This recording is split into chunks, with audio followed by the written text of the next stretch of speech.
Hello and welcome to another episode of the Felicia Taylor Arts Legacy Series. I'm Michael Williams, and I'm so honored and excited today to have as our guest Georgiana Young, Vice President of Programming and Marketing at the Raymond Kravis Center in West Palm Beach. Look at that smile.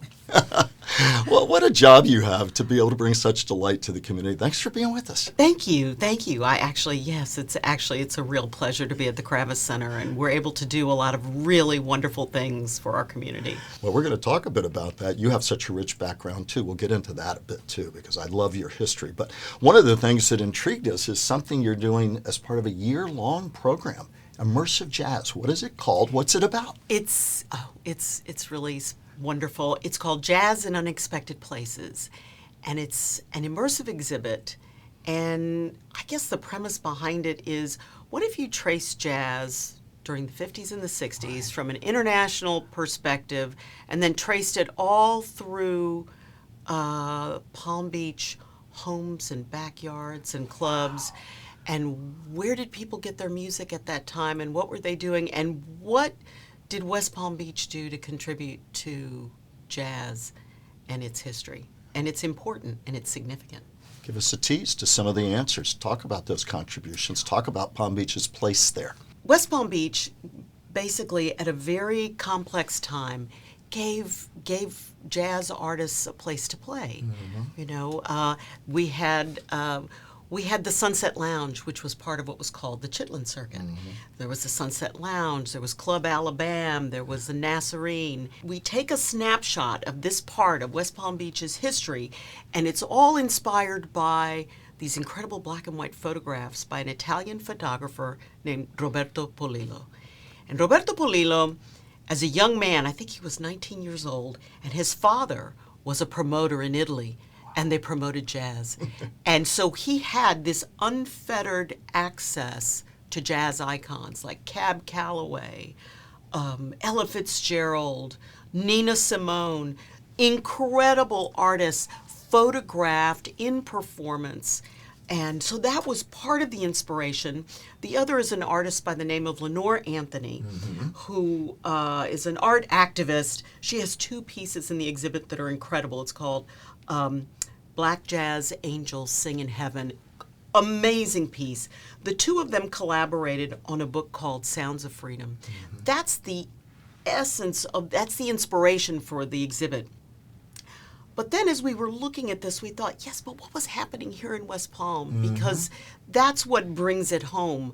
And so we have 30 hours of footage. We interviewed all these people in the community. We had 150 different organizations that participated in this exhibit. What an endeavor. And it's the stories. It's the stories that take you back into that time.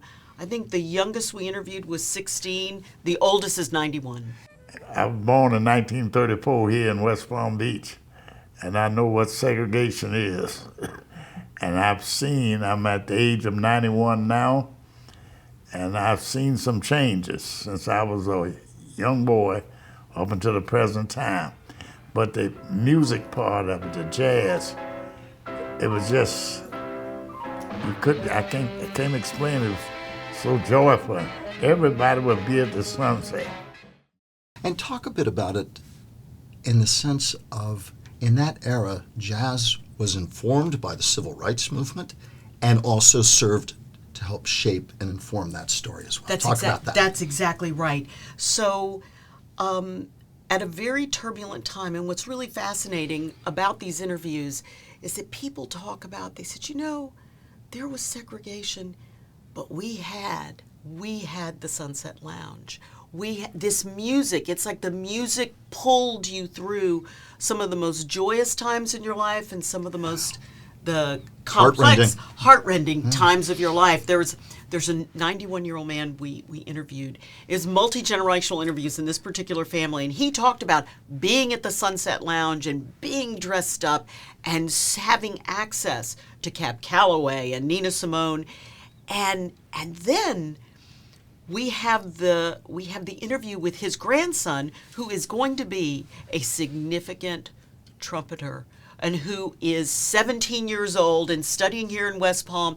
And so you see that continuum of the music, right, and what it did for them and the inspiration in their lives.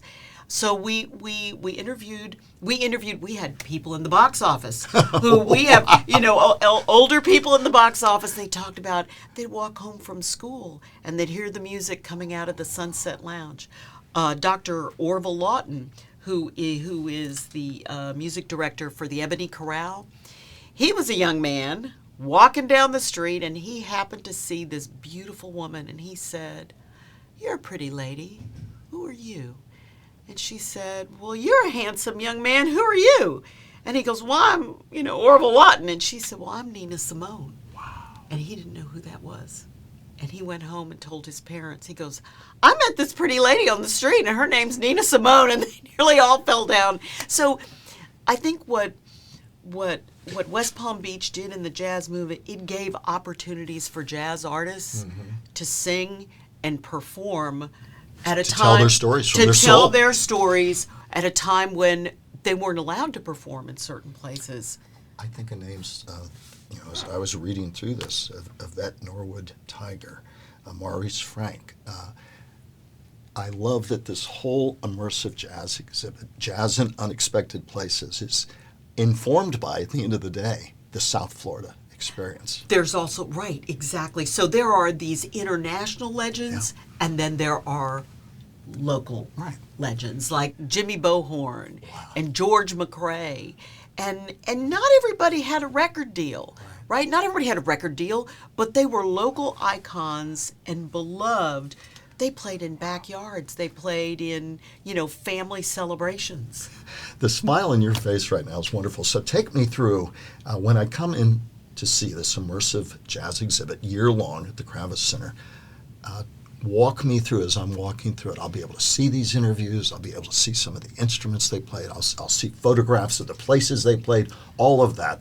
And what I'm thinking about, too, is the connectivity of history. And we certainly would hope, and I know you do, that families bring their youngsters to inform them about that time and place, because that history informs us now. Absolutely. We have. So as you walk in, you're greeted by this incredible quote by Martin Luther King. He wrote the program notes for in 1964 for the Berlin Jazz Festival. And he was talking about the role of jazz, right? The role of jazz in our lives. And he was saying there is a universality about jazz. Yeah. He says, everybody has the blues. Everybody longs for meaning. Everybody needs to be loved and to love. And everybody needs to clap hands and be happy. And everybody longs for faith. In music, especially in this broad category called jazz, there is a stepping stone towards all that. And I think that is what is so powerful about this exhibit. And what we're trying to emulate is that connectivity. This is the thing that connects all of us. And I think that's what's so inspiring about what the Kravis Center does on a daily basis, is we bring people together for that shared experience. But as you are going through the jazz exhibit, you see this is on the wall as you enter in, which sets the tone. You enter into that sort of round rotunda on the second floor of Cohen, and you are surrounded by Roberto Polillo's iconic photographs. And then as you go to the left, you begin to see the pieces by Lenore Anthony, and you begin to see the quotes on the wall that are by famous people and not so famous people, talking about the role that jazz played in their lives. Ordinary people, extraordinary impact. Right. Ordinary people, extraordinary impact. They talk about, you know what? You weren't hip unless you had a couple of jazz albums underneath your arm, like Thelonious Monk. Almost by definition, this is part of your educational outreach mission, which I know is so important in these times. Segue a bit from Jazz in Unexpected Places, Kravis Center all year long, and I'm about to jump out and go right now. The excitement just is ebbing off of you, and I love that. Educational outreach is at the heart of a lot of what you do, and it certainly is here too. Absolutely. There's always, whatever we do at the Kravis Center, there's always some kind of educational or community outreach portion to it. We actually, in terms of the student population, we collaborate with the public school system, beautiful. Private schools as well as homeschoolers, and we have programs. I think we serve, it's over 75,000 kids a year at the Kravis Center. So they'll get a chance to go through this immersive jazz exhibit. Absolutely. What a wonderful educational opportunity. Yeah. We have family programming, we have sensory-friendly programming, which is for kids who maybe be wiggle a bit more in the performances, and so those are wonderful. We have programs for adults. Right. We have something called Kravis Moods. It's for adults with special needs, and they come with their caregivers and it is one of the most moving programs that we have at the Kravis. I'm a history buff. I love that era. You and I could talk about this forever. I do in our time here, just broadly speaking, talk about the other great offerings that the Kravis Center, which you're the maestro there. You help put all this together. You've done monumental work, you and your team, on this. Talk a little bit about the rest of that, and then a little bit about your story. But first, some of the other great offerings. Oh my gosh, we really have something for everyone. We have a great Broadway program, which a lot of people, what we're known for, and it goes all the way through the summer. Some really wonderful major national tours coming through. We've got an incredible classical program that is, some of the largest orchestras in the world come through. We also have an incredible comedy. The improv is now at the Kravis Center, the Palm Beach Improv, so a lot of comedy in the intimate spaces. It is a labor of love for you. Your background is so rich. You've had experience U.S., U.K., Spain, Italy, Germany, Middle East, China, Central America. I see the love for this, the importance of this, the joy of this from you. Just briefly, in our remaining time, talk a little bit about the background and what continues to be your wellspring every day. I think I'm somewhat of a cultural adventurer. I'm fascinated by the arts. I'm also fascinated by the audience. Mm-hmm. And so what I always found very moving is that no matter where you go in the world, there are parents looking for cultural experiences for their kids. And it doesn't matter where you go, whether you're in the Middle East or you're in, a little small town in the UK, or you're in Central America. Where you did a lot of wonderful work. I worked for the Pais Foundation in Guatemala, and they do incredible work in the interior of the country. So a lot of social work and a lot of exciting, it's about igniting the imagination right through the arts. And that's the thread from the Kravis Center, Jazz in Unexpected Places, to the work you've done worldwide your entire life. Yeah, it's really exciting. It's really rewarding. I'm actually very, very lucky and very grateful. We're lucky to have this. I know I'm so excited. I know all of our viewers at home are going to be excited to go to Jazz in Unexpected Places. Final top-of-mind thought you have for our audience this day? I think the arts is a lifestyle, and so I would encourage people to, I love to sit on the couch and watch TV, but go see a live performance. And in a world of AI where the lines continue to blur between AI and human endeavor, talk about the importance of that human experience, that contemplation, that involvement, that engagement. It's so funny. I went and saw a production in the UK where it was AI. It was the ABBA AI, and it was beautiful. The technology was amazing. But I have to tell you that the part where everybody got really excited is when the live singers came out. You couldn't help yourself. And I thought, here we're seeing this technological miracle, but we always go back to that real human emotion and the voice and the talent, and that is the most moving part. So I think there's something to be said about that shared human experience, and I think that's what we have over AI. And that's what drives you every day. Yeah, absolutely. What wonderful work you're doing. Georgiana Young, Vice President of Programming and Marketing at the Kravis Center.